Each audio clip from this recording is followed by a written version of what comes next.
RMM টিভিতে স্বাগতম।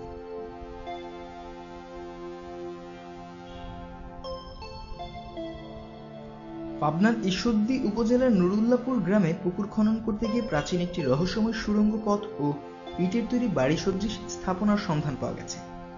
সোমবার সকালে উপজেলার লক্ষ্মীকুণ্ডা ইউনিয়নের নুরুপাল্লার গ্রামের খন্দকার খায়রুল ইসলামের ব্যক্তি মালিকানাধীন একটি জমিতে পুকুর খনন করার সময় ওই প্রাচীন স্থাপত্যের নিদর্শন মেলে।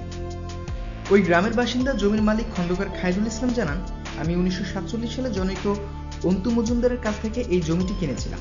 কয়েকদিন আগে ড্রেজার মেশিন দিয়ে খননের কাজ শুরু করেন। পুকুরটি প্রায় 25 ফুট খনন করার পর মাটি কাটার শ্রমিকরা প্রথমে কিছু পুরনো ইটের সন্ধান পান। এরপর মাটি খুঁড়তে খুঁড়তে পাকা ঘরের মোটা বিম ও চওড়া দেয়াল আবিষ্কার করেন। এ সময় বাড়ি সদৃশ স্থাপনাও দেয়ালের পাশে একটি সুড়ঙ্গ পথের সন্ধান পান মাটি কাটা শ্রমিকরা। খায়রুল ইসলাম জানান, সুড়ঙ্গ পথ দেখে মাটি কাটা শ্রমিকরা ভয় পেয়ে মাটি কাটা বন্ধ করে দিয়েছে। গ্রামের ছোট বড় অনেকেই টর্চ লাইট নিয়ে সুড়ঙ্গের পথ দিয়ে ভেতরে প্রবেশ করেছিল। তেমনি একজন সেলিম মৃধা জানান, সুড়ঙ্গটির দৈর্ঘ্য প্রায় 55 ফুট। ভেতরে যাওয়ার পর তারা দেখতে পান সুড়ঙ্গটির শেষ দিকে দুটি পথ দুদিকে চলে গেছে। একটি দিয়ে কিছু দূর যাওয়ার পর সেটি বন্ধ দেখেছে। এরপর ভয় দ্বিতীয় পথটি দিয়ে যাওয়ার সাহস পাননি তারা।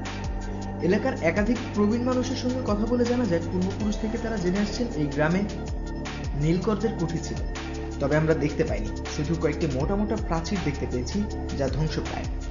উপজেলা নির্বাহী অফিসার সানাউল হোসেন বলেন, আমরা ঘটনাস্থল পরিদর্শন করে পুলিশের হেফাজতে দিয়েছি। পুকুর খনন করার কাজ বন্ধ করে দেওয়া হয়েছে, সেখানে জনসাধারণের প্রবেশ নিষেধ করা হয়েছে। ইউএনও আরও জানান, বিষয়টি জেলা প্রশাসকের মাধ্যমে আমরা প্রত্নতত্ত্ব বিভাগকে লিখিতভাবে জানিয়েছি। তাদের বিশেষজ্ঞ টিম দিয়ে স্থাপনা বিষয়টি খতিয়ে দেখে যে নির্দেশনা দেয়া হবে সে অনুযায়ী পরবর্তী পদক্ষেপ নেওয়া হবে। রকমারি খোঁজখবরের জন্য সাবস্ক্রাইব করুন এবং আরএমএম টিভির সঙ্গেই থাকুন। ধন্যবাদ।